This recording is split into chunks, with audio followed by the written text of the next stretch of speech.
Jessica Williams, welcome back. Thanks for joining us today. Well, thank you. It's great to be here, Jason, and excited to get to share some of the lessons I've learned regarding finding your next great product fit.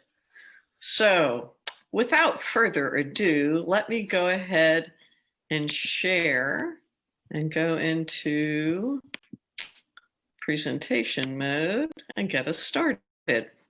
So today I'm going to cover the topic of finding your next great product management role. And the agenda is as follows. I'll give you a little bit of information about me. We'll discuss some tips on how to get noticed. Because if you think about the trajectory of getting a new opportunity, the first thing is to be noticed by people and organizations, and getting past that first OCR review of your resume, right? And getting to talk to people. And once you start to talk to people, then we'll move on to the next step, which is finding the right opportunities. And then finally, we'll focus in on traits of great product companies. And that's where each of you are going to be pivotal. I will throw out a couple of ideas, and then we will break into groups, and each group will define what they believe are the top traits of great product companies.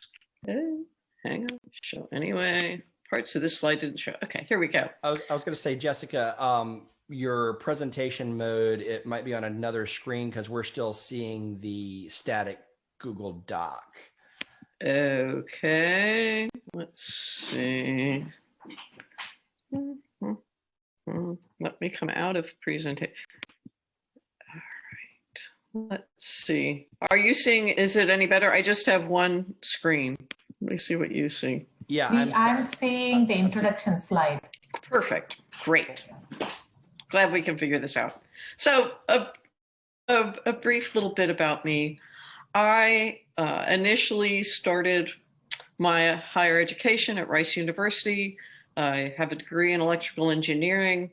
From Rice, I went to the manned space program at Johnson Space Center. I was a rocket scientist.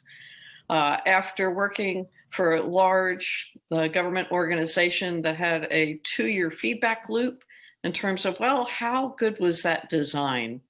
I realized I wanted a faster feedback loop to learn more rapidly, and decided to see how the other half lived.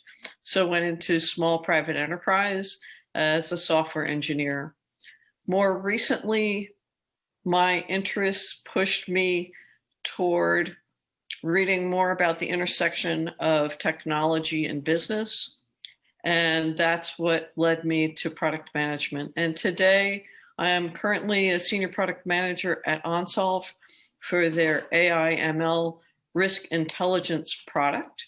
And that product saves time, money, and lives, because what it does is it detects man-made as well as naturally occurring critical events. So think hurricanes, wildfires, flooding in terms of natural disasters, and in terms of man-made disasters and critical events, we can think about shooters, social protests, anything as mundane as traffic incidents, and it can alert your staff on how to take action to alleviate loss of life, injury, or spending money unnecessarily to protect your assets and your people. So that's a brief bit about OnSolve and me. Right now, we have a technical PO opening. So somebody who has development experience in the last 5 years. If you're interested, please reach out to me on LinkedIn, and happy to share those details. All right. So getting noticed. There are 3 big ways to get noticed. And most modern companies, most recruiters are heavily using LinkedIn. And I know this why? Because I know some recruiters. One of them is my daughter. So your LinkedIn profile is your calling card today. And so how do you optimize your LinkedIn profile? Well, one way to get started is to search on your current title in LinkedIn and see and look closely at the top 3 results. See what those people are highlighting, see the language that you're using and that they're using. And from there, you can see, how am I presenting myself? Why am I, if you're not, in the top 3? What's different? Now, I'm not recommending that you promote falsehoods, let's just say. But what I do want you to do is look at their language, look at their background image, look at how they're presenting themselves. It's your first impression, and you want that first impression on LinkedIn to really stand out. Any questions on that? Any comments on that? Okay. The second big point is your resume. So raise your virtual hand if you know a recruiter. If you know a recruiter or even a colleague who you trust strongly, who's done a lot of interviews and reviewed a lot of resumes, then it's worthwhile to get someone a second set of eyes to review your resume to make sure that it highlights your strengths and your key accomplishments. We could go on and on about resumes, and I won't, because that could be covered on multiple topics of presentations. So we'll hold off on going deeper on that. And the third thing is to absolutely work your network. For those of you who are here and come regularly or semi-regularly to the first portion of our call, contact those people on LinkedIn, set up a virtual coffee, really understand their take on product management. Let everyone in your network be your teacher. Also, let everyone in your network know if you're seeking a new opportunity, what those great opportunities for you look like. Because the reality is that roughly 2/3 of openings are not posted. And so as you get to know people in your network more deeply, and they understand your strengths and your passions, you may find yourself in a position to take advantage of one of those advertised or not yet advertised positions. So ideally, you're going to want to create a list of 25 people and set yourself a schedule to reach out and have some virtual coffees with those folks. Any questions on getting noticed? Comments, thoughts? Hey, Jessica, this is Chad. Can you hear me okay? Yeah, I can. All right. So one question I have is, and this is something that we've been like talking a lot, like in general, is that product manager can be anything. And there are different breeds of product managers depending on the company.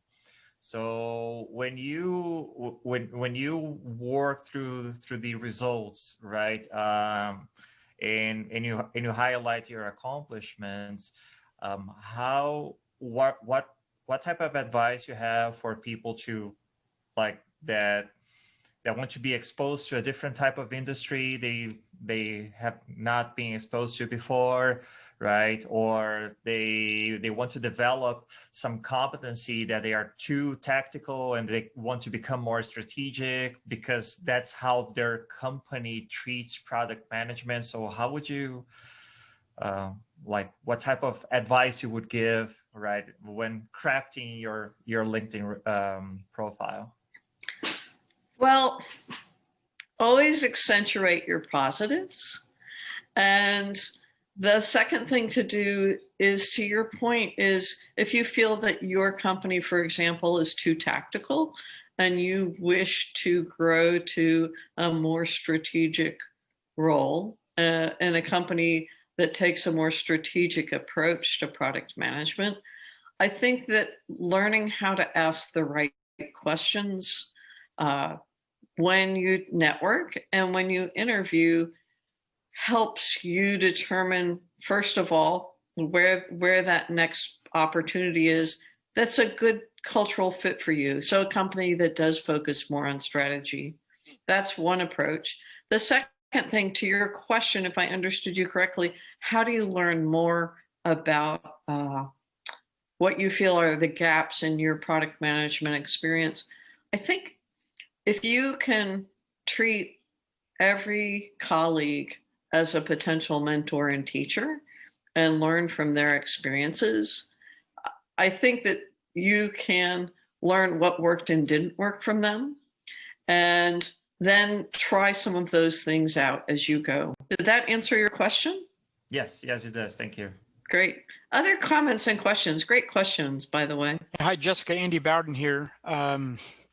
As one, and probably for many of us, if you've been in between jobs more than once, you learn those things that you are talking about. And I think it's important to, establish your brand, and anyone who, that product marketing, product management crossover, if you've ever been doing that, you are the product. We are our own product. And I have found interesting ways to apply, when I do my job search on, becoming more noticed. And like you said, you want to, it's not a bad thing to be in between, especially these days, to be in between jobs, just as the fact of life. And I think it's important to, increase your visibility by showing whatever expertise you have or what you're developing to have, and get yourself out there more than just, participating in forums like this is great to network, which is why I'm here. And,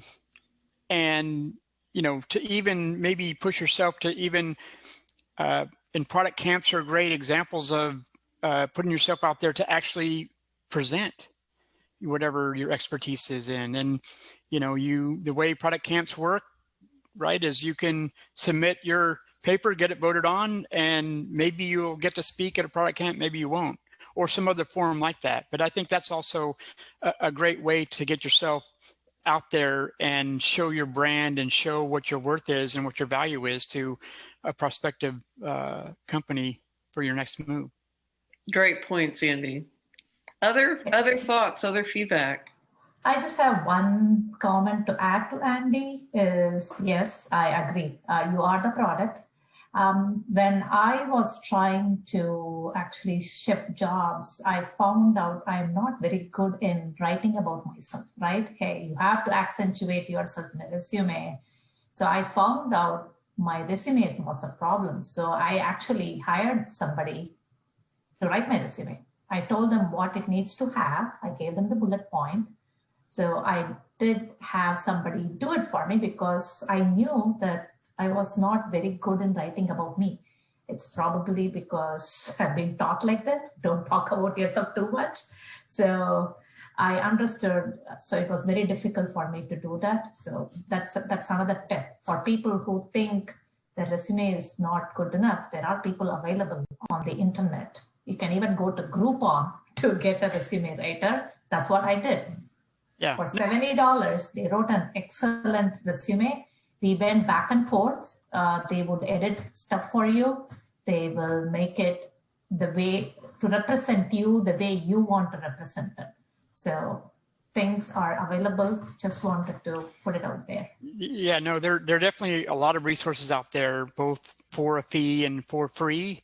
It gets to a point of just how do you want to show yourself, right? And it's sort of maybe I'll throw in the pragmatic marketing aspect of outside in thinking. It's how do you want to be looked at by people in your network, and that takes a lot of self-reflection, as well as then once you get beyond the resume, you also need to talk about yourself in an interview or when you're doing informational interviews like Jessica's mentioning, where you can network.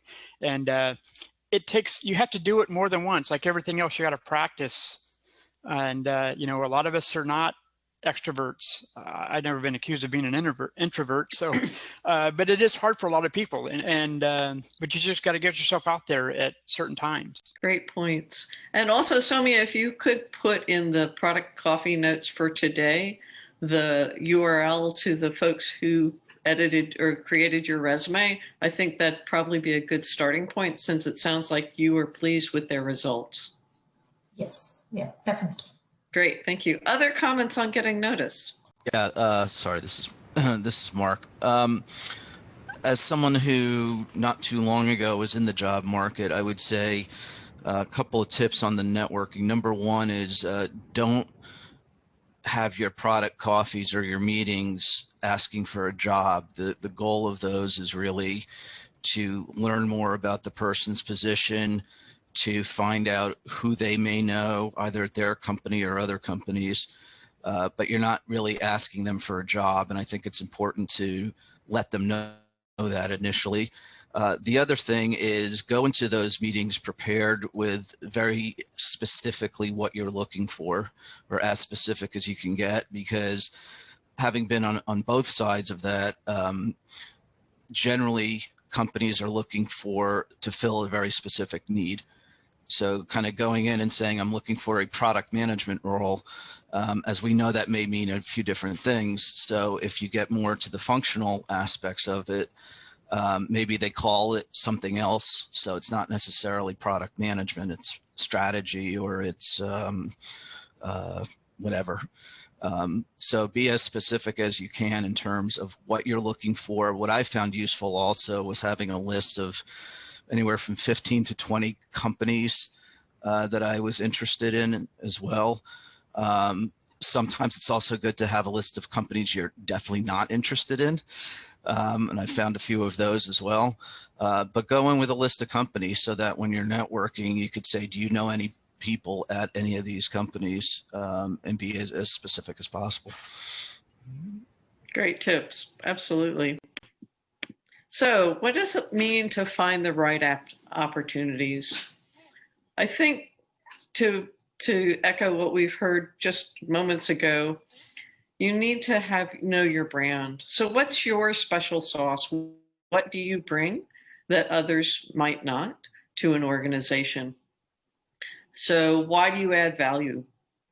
The next kinds of things you're going to want to know when you do your search or when you are looking to network is to understand what kind of companies have the environments where you can really shine.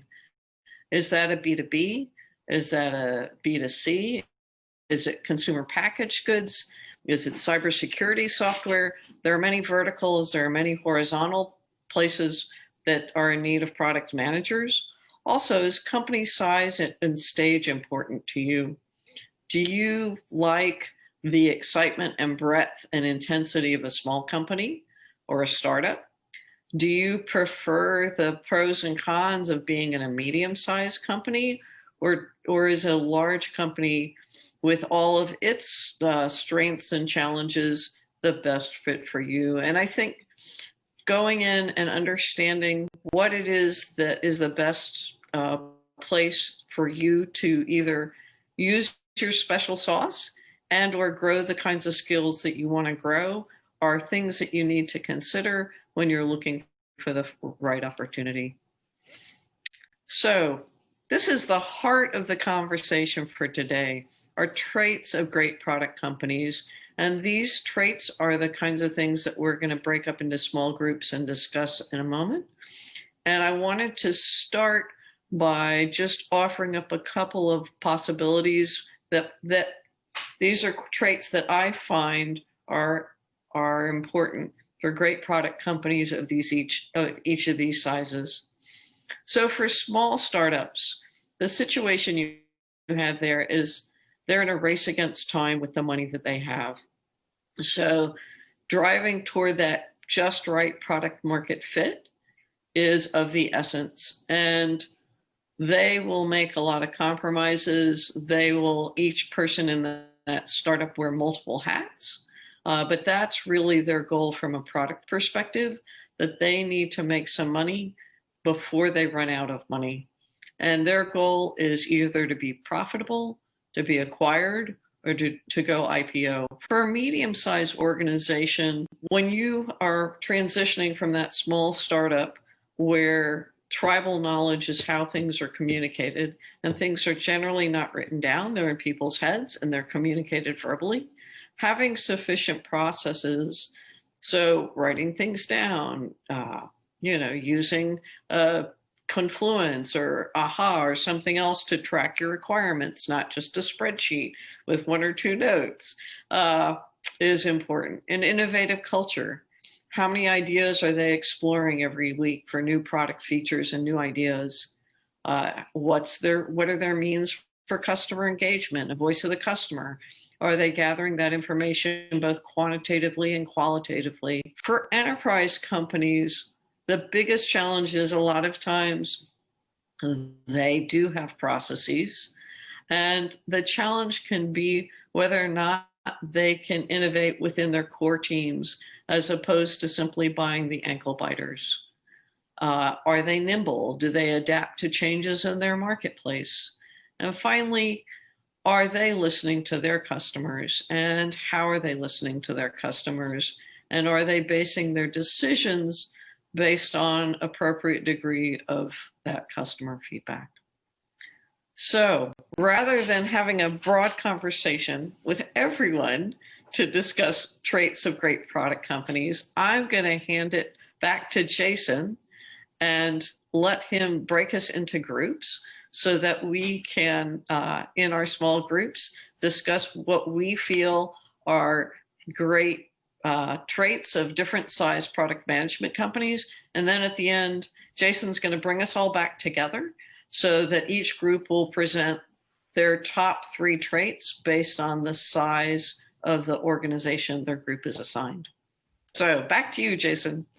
Thanks, Jessica. I really appreciate that. So yeah, I think that's a really great challenge. There are a lot of different ways to identify a company that's going to have a good fit for you, whether you're in a role right now and looking for the next role at another company, or if you're looking for, if you're just in transition, or even if you're in a company that you want to stay in, but you want to find the right role. So one of the things I thought would be really great in this topic that Jessica brought to the table was if we could do exactly that, break off into some small groups and talk about how do you identify if a company is a good fit for you professionally. Are they going to help you grow? Is their philosophy, are their values in sync with your own values, with your own product management approach? So let's take a few minutes. I'm going to split us up into breakout groups. And if you would, use the Google Doc that I see we've got a lot of notes in there today. It's a great session. So I would love to get folks to use that, brainstorm as a small team, and we'll spend about 15 minutes doing that so you can get to know each other and come up with some ideas, and then we'll come back together and play back kind of your top 3 ideas, as Jessica suggested, for how to identify a great fit. I'm going to put groups of 4 to 5 people together. And so you'll see a little alert pop up on your screen now asking you to join a breakout room. If you just accept that invitation, and then I'll bring everybody back together in about 15 minutes. All right. Well, welcome back, everybody. Hope you had some good breakouts. I know they're always shorter than we'd like them to be. I want to take a few minutes and go around the room and make sure we're still grabbing some notes as we go. We had quite a bit of participation here, had 7 different breakout rooms. Let's see here. Beth, since you told me you've got a bolt here pretty quickly, why don't we let you jump in first? What room were you with? I was in room 2 with Dee Kepler, Janine Chen, Preston, Eric West, and myself. Okay, sorry cool. If I mispronounced anybody's name. Cool. We initially discussed that in the traits of great product companies, or kind of the preface, we thought that maybe a market segment was missing from the initial list. Like, what are the, when you're kind of evaluating what goes into a product company, or what traits make up good companies, maybe market segment should be something that we add in there. We also thought, I don't know, we kind of got into more of like, what is a small startup? What is a medium-sized organization? So we thought mid-size was, anywhere from 2 to 250 million in revenue with about 600 people. And we felt like that mid-size range was a little bit more nimble than maybe more of a larger organization. I know, I talked about when we worked at IBM, I thought we were pretty nimble, but we were kind of allowed to be bossy about it. So, I think it's just what you make of it. And then finding, you know, I think what we really kind of focused on the last part of our conversation was really how do you find a company that is product oriented? I think that was a really important point that we kind of honed in on. How do you make sure that engineering isn't running the product? How do you make sure that, you know, IT or whatever organization, you know, thinks their product? So how do you establish that? And so we thought about in the informational interviews, a good question to ask, you know, was how does product work in your company? And so you can kind of flesh out, you know, what are the processes, how does it exist? And, you know, at the end of the day, it's all about people. I mean, you got to go work for these people. Are you going to spend more time with these people than your family? So a lot of it is personality fit and, you know, trying to find the best fit. And, you know, are you going to kind of be a cog in machine, or are you going to be driving the entire strategy? And, you know, who you're working with is really important when you're making those decisions. So that's what we talked about. Excellent. Well, thank you so much, Beth. Great to see you. Thank you for participating. See, let's look at room one, which was Tiago, Soumya, Douglas, Shalon, and Stephen. Okay, I'm going to put the talking hat on because I just found out Tiago likes to talk too. So here's the talking hat. Okay. So we talked about a couple of experiences that we had as individual, realizing what role do we want to apply for before we even know what kind of a company we want to apply for. So we talked about that, whether we want to go to the all strategy role or a mixture of strategy and tactical work, or are you looking for tactical learn first and then move up the ladder. And also we talked about what kind of a product are we creating? Are we creating some cool technology, or are we thinking it's not about the cool technology, how cool it is on our perspective, but from the client perspective, whether they are cool, they feel cool about using that technology. So we talked about that. And also looking into, when you're applying for companies, looking into what is the mission and the vision of the company and where they are going, to understand better about where you are going to be fitting in. So we talked about that. So a couple of things we talked about also about what kind of a product we are going to be dealing with, right? It could be a client-facing, non-client-facing products, what you are comfortable in. So a couple of us are very into talking to clients all the time to know them firsthand. Some of us are not, like some of us saying, oh no, I have never talked to a client, but I do know how to build a product. So those kind of differentiation, trying to understand where you are actually going. So there was some question about what do you look for in a product manager? How do they help us? So there is a discussion about product, pragmatic saying where product manager does everything. You are simply the janitor of the company. When nobody does anything, you do it. So that was mentioned. Yeah, that's about it. It's more about trying to understand from our perspective what you are actually looking for, what is your best fit is, and trying to understand that before getting into the spectrum. Excellent, thank you. Anyone else from room one want to add anything to that? Give some applause. That's pretty much it. Like Soumya, she summed up pretty well. It's also about another thing to add up is about the culture, right? The importance of the company culture, not because you'll be interacting with people, right? So what type of, do your homework to figure out, or to have at least some glimpse of how the product culture, the company culture is, to see if it's a good fit for you as well, right? You might be used to a specific type of management, or you don't like another type of management. So it will help you also to determine if it's a good fit for you as a professional. Good point. Yep. Thanks, Tiago. All right. So let's look at room 3. We had Jerry, Kurt, Katie, and Donna. You want to lead? Or I can lead. Yeah, we took the good notes. I think that was it Katie who took the notes, or Jerry? Yeah, I took the notes. Okay. So Jerry was amazing because he is more of like a coach and helping people decide this very thing about their life. So he was full of just really good quotes. I feel like we should probably have just recorded everything he said.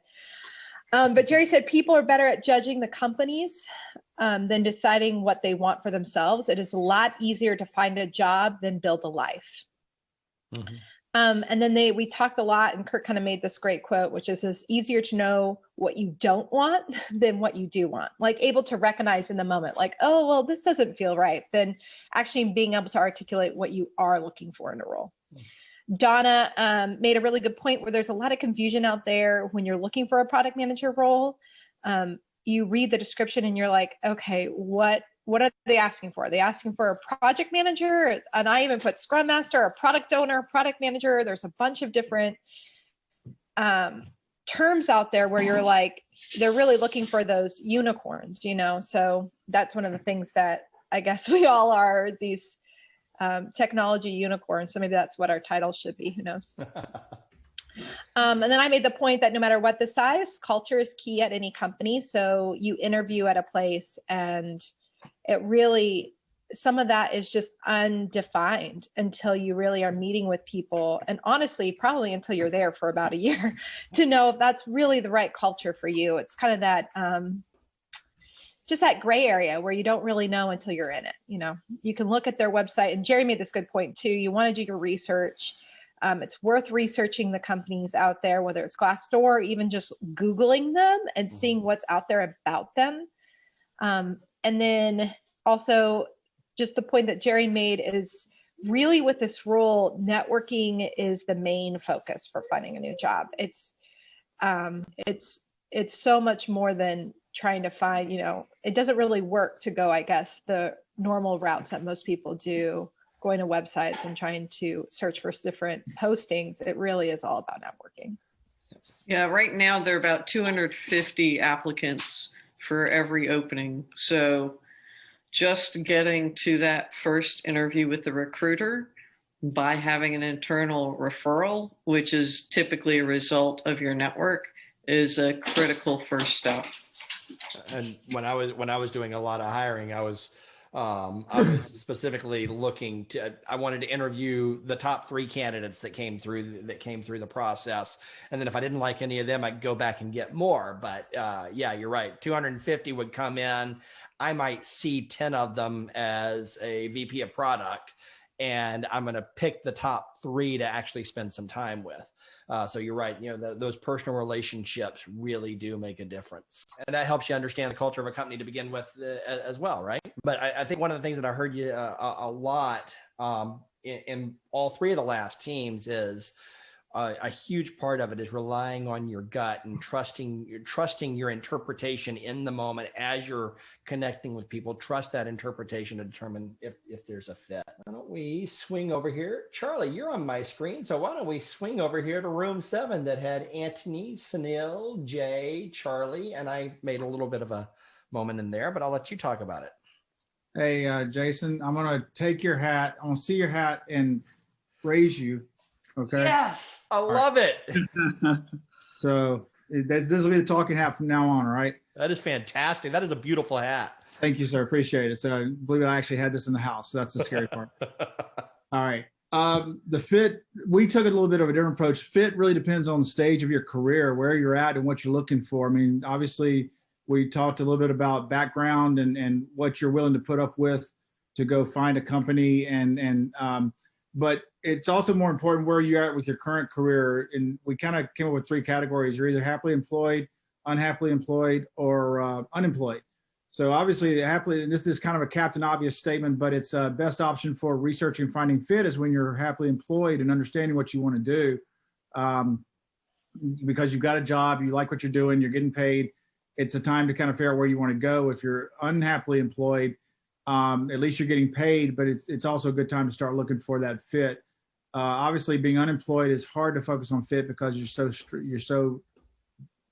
want the job so bad that you don't really, you may not care about the fit so much. You'll get in there and figure it out.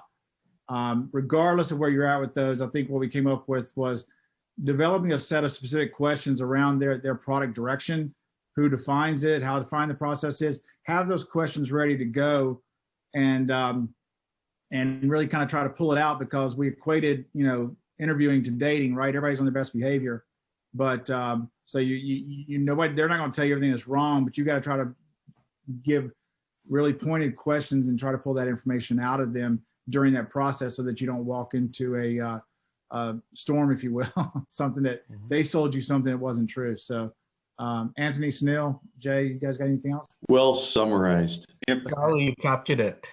It's the And I wasn't even that distracted by the hat. All right.